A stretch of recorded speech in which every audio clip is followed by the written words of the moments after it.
Yooyyaa akkam jirtu nagaa jirtu hordoftoota keenya.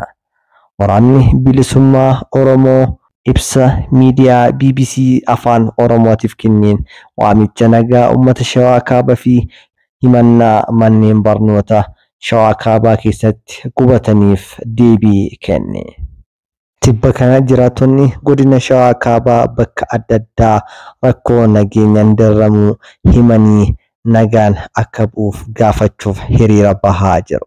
Jiraattonni godinichaa gaagama lubbuu, mancaatii qabeenya fi buqqaatii sababa rakkoo nageenyaatiin godinichatti qaqqabaa jiru kun dhuma dhabeera jechuun tibba akka aadaatti meeshaa ulfootiin bahanii araaraaf waaqayyoo kadhatan mul'atan.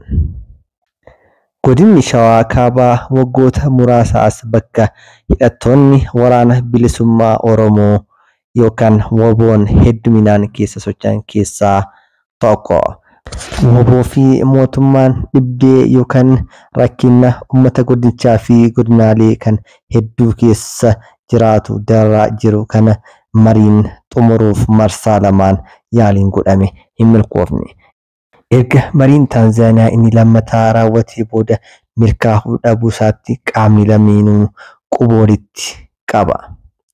Waamicha nagaa uummanni dhiyeessaa jiru kanaan wal qabatee ibsa kan baase WBO'n waraanni bilisummaa Oromoo gidduu kana dabballeen bilxaginnaa namoota muraasa kakkaasuun uummanni kaaba shaggar nagaa gaafate jechaa jirti. Jechuun waamicha nagaa dhiyaachaa jiru duula mootummaa akka ta'e ibse. Ammoo uummanni keenya fi waraanni isaa WBO'n yoomiyyuu nagaa barbaaduun ifa balballi nagaa yeroo itti cufame hin turre jedhe waraanni bilisummaa Oromoo. Waraanichi ibsa miidiyaa hawaasa gubbaatti baaseen hooggansi isaa marii nagaa Taanzaaniyaaf qilleensa mootummaan to'atu keessa bahee imaluun murannoo nagaaf qabuun agarsiiftudha jedhe waraanni bilisummaa Oromoo ibsa miidiyaaf kenneen. Mootummaan naannoo Oromiyaas yeroo adda addaatti qaamolee hidhatanii socho'aniif waamicha nagaa gochuun karaa nagaan akka deebi'an gaafachaa jirra.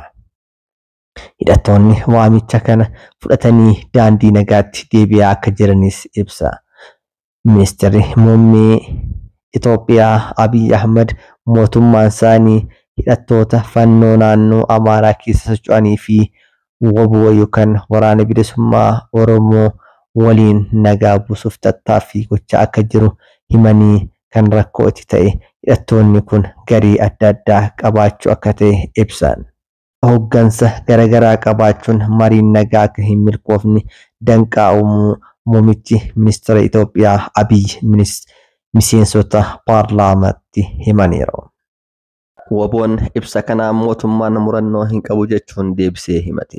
Bilxiginnaan dhaaba biyya bulchu garuu rakkoo siyaasaa fi nageenya walxaxaa biyyattii furuuf karooras ta'e qophii mul'atas ta'e dandeettii akka hin qabne irra deebiin ifa taasisee gale jechuun ejjennoo mootummaan marii Taanzaaniyaa marsaa lammaffaa booda ture eeroon ibsa isaa kenne. Mootummaan nuyi nagaa barbaanna WBO yookaan waraana bilisummaa Oromootu nu dide yaada jedhu lafa qabsiifachuu barbaada jedhe. WBO'n waraanni bilisummaa Oromoo waamichi nagaa uummatarraa dhagahamaa jiru karoora mootummaati jedhee akka amanu ibseera. Dhimma manneen barnoota gubuu yookaan gubachuu dhibdee mootummaa fi hidhattoota WBO gidduu jiruun godina Shawaa Kaabaa keessatti dameen barnootaa akkaan hubameera. Sababa rakkoo nageenya kanaan godinicha keessatti barattoonni 67,000 ta'an barnoota dhabaniiru. Manneen barnootaa 229 aanaalee 9 keessatti kaan gariin kaan ammoo guutumatti gubataniiru. WBO'n yookaan waraanni bilisummaa Oromoo mancaatii manneen barnootarra gahu kana raawwachuun himatameera. Waraanichi ibsa baasee keessatti manneen barnootaa mancaasii jedhamuun olola mootummaan irratti gaggeessu akka ta'e hime. Akkas jechuun waraanni bilisummaa Oromoo ibsa miidiyaa gubbaatti baaseen ibse.